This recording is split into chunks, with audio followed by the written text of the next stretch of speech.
Aloha, everyone. So this is an impromptu, pardon me.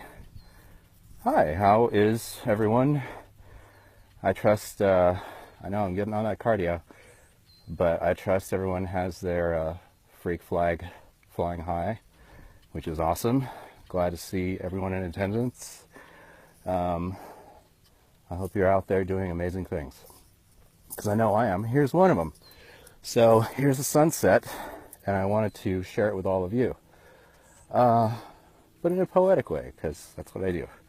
So that ball of fire there once started off vague and nebulous, floating as just gas, mostly hydrogen, in the universe, until another star, upon its own death, imploded and then spread its guts across the universe, and that momentum from that explosion put into motion these elements and started them to spin, revolve, and then the most densest of the elements went to the center.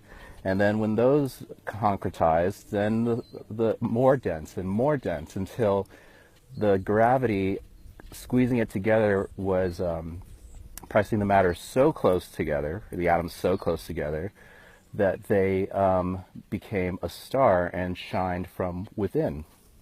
So this is kind of an appropriate segue into an upcoming full moon. Metaphorically speaking, the sun, and mythically speaking, the sun is the mother of the moon,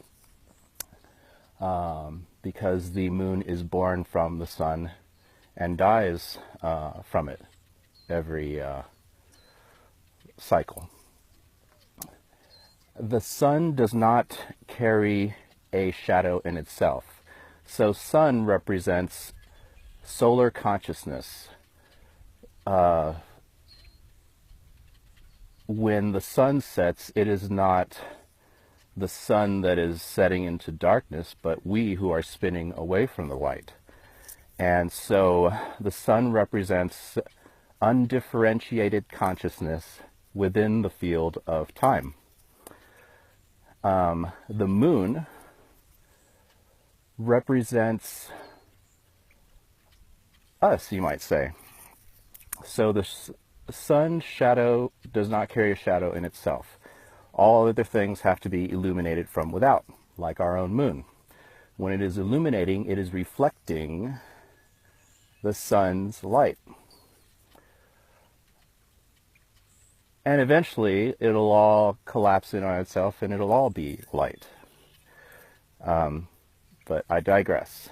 So, as a new moon occurs, that is what they call a crescent moon. And in olden days, they would sacrifice the bull, because the horns of the bull were similar to the shape of the crescent moon. And what they were saying is, through the sacrifice, in an honorable,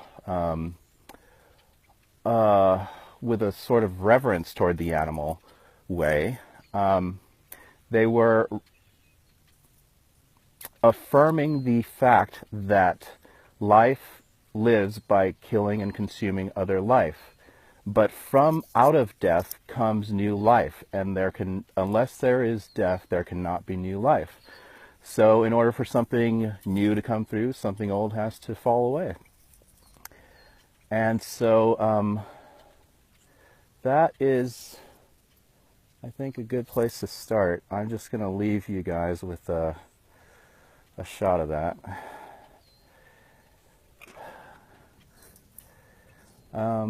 And I'm compelled to share a poem with you. It's called Children by Khalil Gibran. And he says, "Your children are not your children. They are the sons and daughters of life's longing for itself. They come through you, but not from you.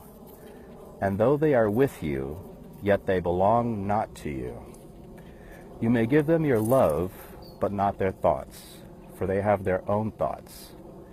You may house their bodies, but not their souls, for their souls dwell in the house of tomorrow, which you cannot visit, not even in your dreams. You may strive to be like them, but seek not to make them like you. For life goes not backward, nor tarries with yesterday. You are the bows from which your children as living arrows are sent forth. The archer sees the mark upon the path of the infinite, and he bends you with his might that his arrows may go swift and far. Let your bending in the archer's hand be for gladness, for even as he loves the arrow that flies, so he loves also the bow that is stable. Namastizzle, everyone, and aloha.